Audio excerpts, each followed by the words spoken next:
2025 కోట్ల మంది ఉద్యోగాలు కోల్పోయిన ఏడాది. ప్రపంచం మొత్తం నెమ్మదిగా ఒకే దశలో నడిచిన సంవత్సరం ఇది. బ్యాంకులు కూలిపోలేదు, స్టాక్ మార్కెట్లు పడిపోలేదు, కానీ ఉద్యోగాలు మెల్లగా మాయమైపోయాయి. కంపెనీలు ఖర్చులు తగ్గించుకున్నాయి, వ్యాపారాలు ఊపిరాడని స్థితికి చేరాయి. పైకి చూస్తే అంతా నార్మల్గానే కనిపించింది, కానీ లోపల మాత్రం గ్లోబల్ రెసెషన్ నడుస్తూనే ఉంది. ఈ సైలెంట్ సంక్షోభం గురించి కొందరు చాలా కాలంగా హెచ్చరిస్తూనే ఉన్నారు. రిచ్ డాడ్ పూర్ డాడ్ రచయిత పదే పదే ఇదే మాట చెప్పారు. రానున్న రోజుల్లో ప్రపంచం తీవ్రమైన ఆర్థిక సంక్షోభాన్ని ఎదుర్కోబోతుందన్నారు. మనం గమనించకముందే మన జీవన శైలి మారిపోతుందని చెప్పారు. 2025 కూడా అచ్చంగా ఇలాగే గడిచింది. ఉద్యోగాలు పోయినప్పుడు అది ఒక వ్యక్తి సమస్యలా కనిపించింది, కానీ ఏడాది చివరికి అది ఒక గ్లోబల్ ట్రెండ్గా మారిపోయింది. ఇంతకీ ఈ సంక్షోభం ఎక్కడికి దారితీయనుంది? 2026లో రెసెషన్ బాంబు పేలనుందా? ఇవాల్టి ఈ రెండు టాపిక్లో తెలుసుకుందాం.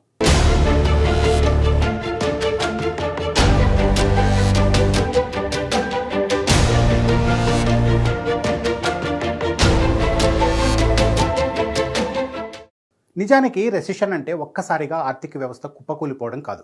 కనీసం 2 వరుస త్రైమాసికాల్లో దేశ ఆర్థిక వృద్ధి మైనస్లోకి వెళ్ళడం, లేదా ఉత్పత్తి, వినియోగం, ఉద్యోగాలు ఒకేసారి తగ్గడం మొదలైనప్పుడు దాన్ని ఆర్థిక సంక్షోభంగా పిలుస్తాం. 2025లో ప్రపంచం చూసింది ఇంచుమించు ఇలాంటిదే. అమెరికా విషయానికి వస్తే 2025లో జీడీపీ వృద్ధి భారీగా మందగించింది.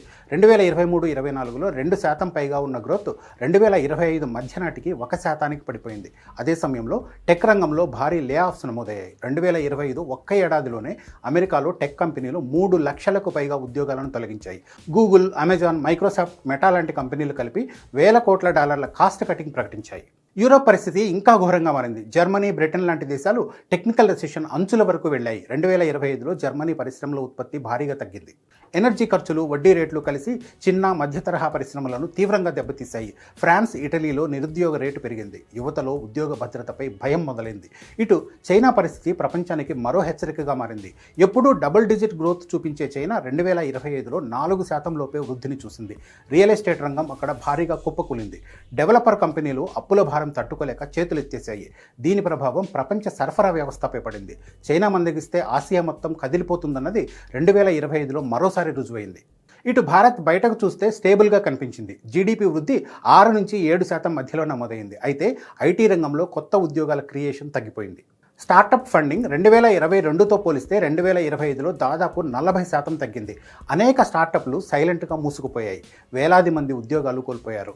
ఫ్రెషర్స్కు ఆఫర్ లెటర్లు ఆలస్యమయ్యాయి. కొన్ని చోట్ల జాయినింగ్లే క్యాన్సిల్ అయ్యాయి. ఇక మ్యానుఫ్యాక్చరింగ్ రంగం కూడా తీవ్ర ఒత్తిడిని ఎదుర్కొంది. ఎగుమతులు తగ్గాయి. గ్లోబల్ డిమాండ్ బలహీనంగా ఉండడంతో టెక్స్టైల్, లెదర్, ఆటోమొబైల్ రంగాల్లో పని గంటలు తగ్గిపోయాయి.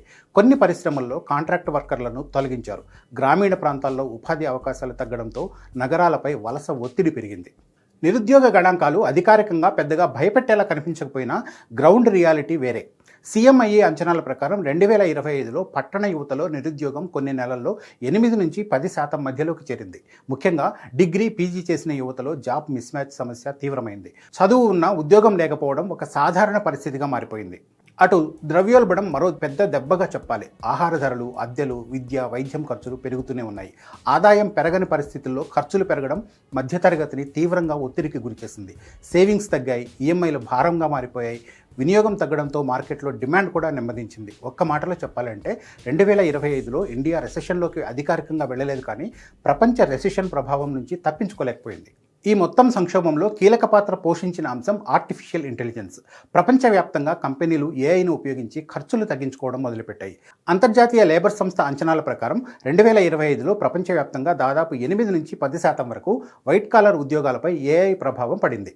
ఇది ఒక్క టెక్ రంగానికే పరిమితం కాలేదు. Media, accounting, banking, customer support, design రంగాల్లో కూడా మానవ ఉద్యోగాల అవసరం తగ్గిపోయింది. ఇటు వడ్డీ రేట్లు ఈ సంక్షోభానికి మరొక కారణంగా మారాయి. America federal reserve, European central bank వడ్డీ రేట్లను ఎక్కువగానే కొనసాగించాయి. దీంతో లోన్ల భారం పెరిగిపోయింది. ఇళ్ల కొనుగోళ్లు తగ్గాయి. ఆటోమొబైల్ రంగంలో డిమాండ్ పడిపోయింది. వినియోగం తగ్గితే ఆర్థిక వ్యవస్థ నెమ్మదిస్తుందన్న సూత్రం 2025లో స్పష్టంగా కనిపించింది. ఇక ఇప్పుడంతా 2026 వైపు చూస్తున్నారు. ఎందుకంటే 2025 ఒక పూర్తి రెసెషన్ కాదు, ఇది ఒక ట్రాన్సిషన్ ఫేజ్. అప్పులు పెరుగుతున్నాయి, ప్రభుత్వాల ఖర్చులు పెరుగుతున్నాయి, యుద్ధాలు ఇంకా ఆగలేదు. మరోవైపు చమురు ధరలు, ఆహార ధరలు ఎప్పుడైనా పెరిగే అవకాశం ఉంది. ఇదంతా చూస్తే 2026లో భారీ షాక్ తప్పకపోవచ్చు. మొత్తంగా చూస్తే 2025 మనకు ఒక విషయాన్ని స్పష్టంగా కళ్ళకు కట్టింది. ఆర్థిక వ్యవస్థ కూలిపోవాలంటే బ్యాంకులు మూతపడాల్సిన అవసరం లేదు, స్టాక్ మార్కెట్ క్రాష్ కావాల్సిన అవసరం లేదు, ఉద్యోగాలు మెల్లగా మాయమైతే చాలు జీవితం తలకిందులవుతుంది. మరి 2026లో ఏం జరుగుతుందో wait and see. Recession bomb పేలితే మాత్రం ప్రపంచం మళ్ళీ అంధకారంలోకి జారుకోవడం అయితే గ్యారంటీ.